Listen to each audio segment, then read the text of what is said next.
This is where their stories begin.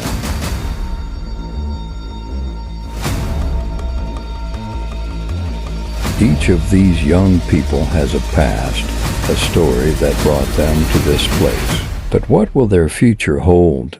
Will this be a turning point? A chance for redemption? Or will they be forever trapped in a cycle of delinquency?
May nangyari doon sa likod ng school.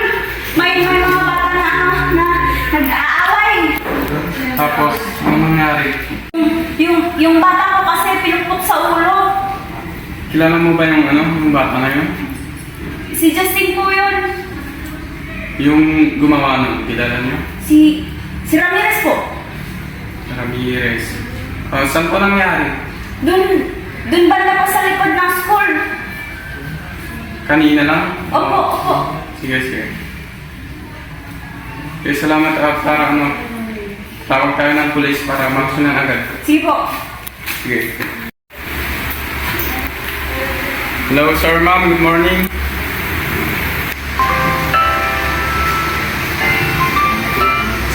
Hello sir, ma'am. Good morning. This is Lamut MPS. How may I help you? Sir, ma'am, kapitan po ito ng barangay na yung Lamut Ifugao. May natanggap po kami informasyon dito. May insidente yung nangyari sa school dito sa bandang likod. May pinupok daw na bata. Pinupok daw ng kasama niya din na bata. Sige sir, exact location niyo po. Sir, dito po sa likod ng Ifugao State University. Okay sir, anong exact na oras po? Sir, mga 11 exact oras, mga 11:10. Sir, ilan yung biktima? Ilan yung biktima? Sir, isa lang po yung biktima, sir. Ilan yung sangkot na bata sa insidente?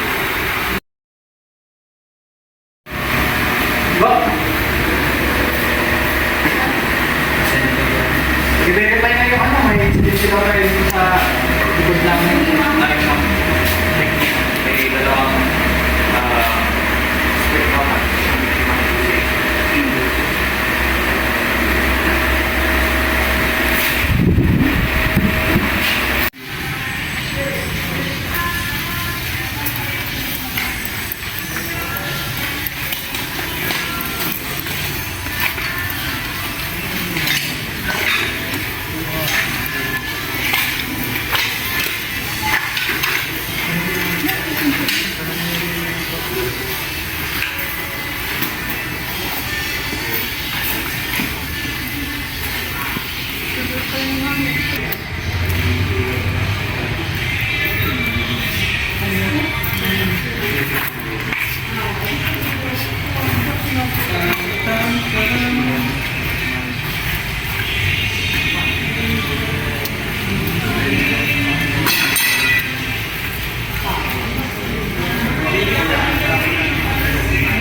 Sir, positive.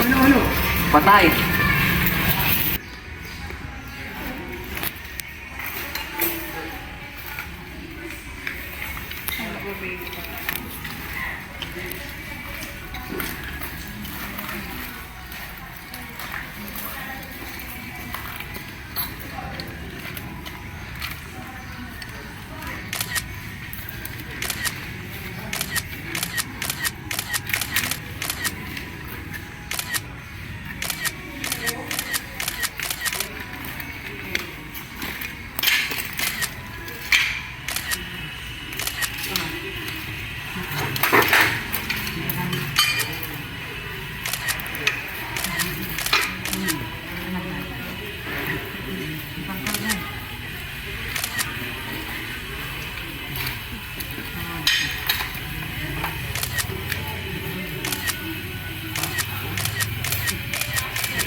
Sir, yung bahay nila.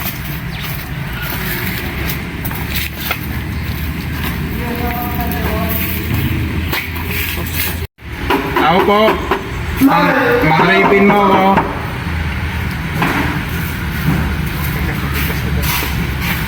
Oh, abay. Oh, ano Mga diyan? araw, mang Panor, may Oh, bakit? kasama po akong kapulisan na yung yan po ba yung yung mga anak niyo, sir? Sina Ramirez. Ramirez. Sino yung mga yan? Aling Maria, may kasama po kaming pulis. Okay, niya kasabulan niyo. Ano sir, yung anak niyo sangkot daw sa isang insidente na nangyari dito. Yaman. Basta. Taga na tayo magbagakan yan! Magkakaramit tayo ubing niyo. Ay na! Oh, bakit? So, Yan po ba yung mga anak niyo, sir? Lele, mat matulog. Anong ginawa ng anak ko? Ma'am, minahon lang po kayo. Yung anak niyo po ay nasangkot sa pagpatay doon sa likod ng paaralan. Hey. Hindi mangyayari yan. Pinalaki ko ng maayos ang anak ko. Ma'am, minahon lang po kayo. Totoo po yung sinabi ko. Hindi yan totoo! Ramirez, sabat naman. Okay, tata! Isu na ito, ipasok kayo. Sir, huwag niyo kang kami niya. Sige, nakangaro. Apa, niya kailangan nyo dito yung ako. May kapatid po ba si Ramirez? Meron sir. Bakit? Ayun na siya, oh. Ayun na. Oh, di anak mo.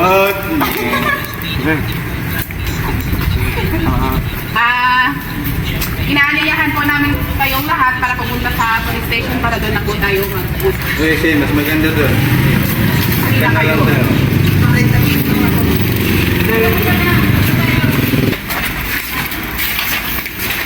Niya, magawin lagi ito nga kunting ano ito, kapitan? Sus! Tuloy tayo mali.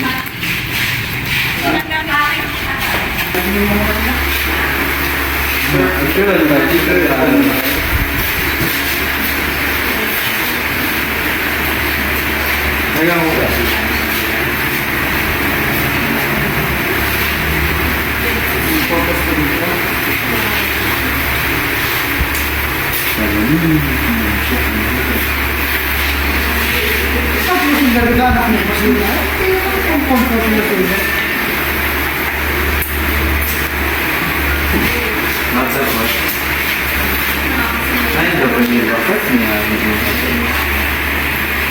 Yes, salamat po. Magandang araw po, ma'am. Kasama po ngayon ang mga bata. Insidente na nangyari sa issue. Ay, mabuo kayo para meron lang po kami mga ibang pumunta sa inyo.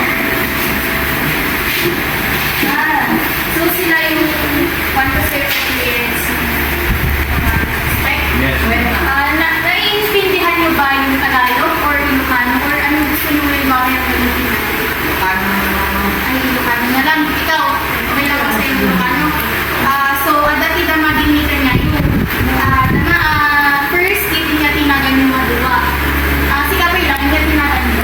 Pagkanagan mo.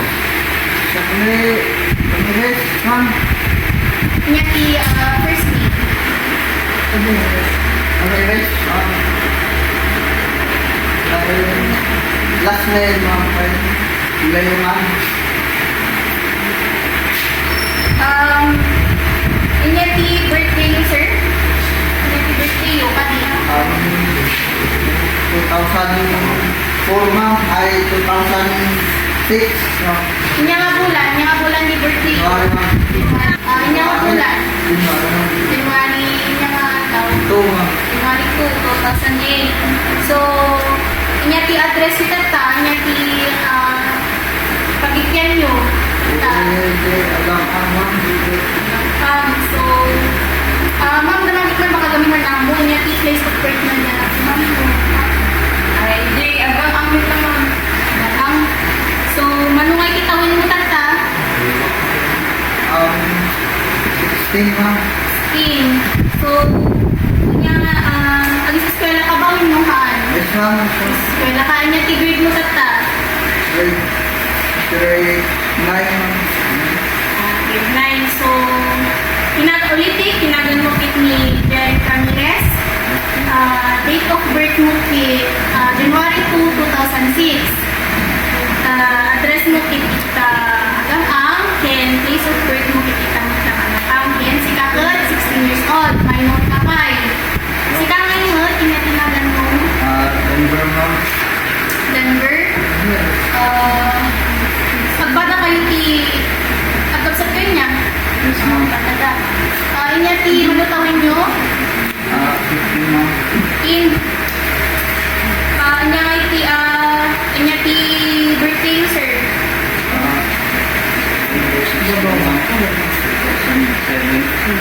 7. Minor ka mo. Nakayo naman yung manadama. So, inya ti grade mo tatangay. Inya? School, inya grade 7, minimum grade 8. So, grade 8 ka. So, ulitin si Kani Denver Ramirez. Si Kapit 50 years old.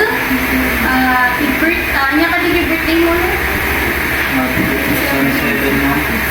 So, September 16, 2007, ayan ang kayo G ang and then si Kapit grade 8. Nagpada kayo mga minor. So, niya nga igaramitin tayo. So, ako kasi nangyari ma'am, i-refer ni dali ko yung anak ko, i-JLSWO. So nga, ang pirma kayo dito, itat yung maamwan tayo nga, pinayagan na kami nga i-refer ni dali ko yung anak ko, i-JLSWO. Wala si ka-father si ka-pirma. Ay, sige.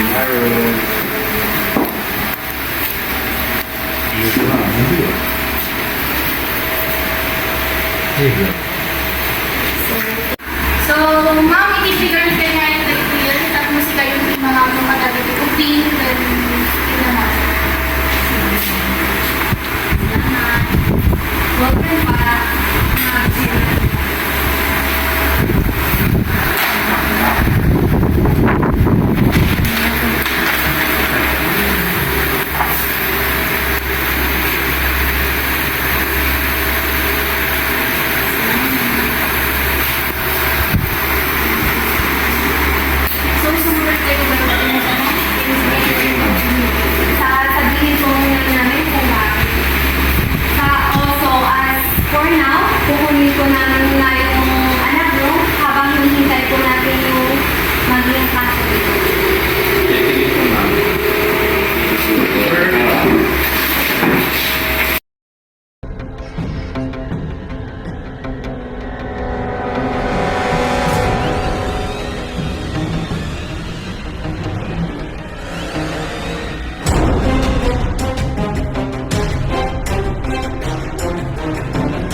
kami nga po pala yung naatasan upang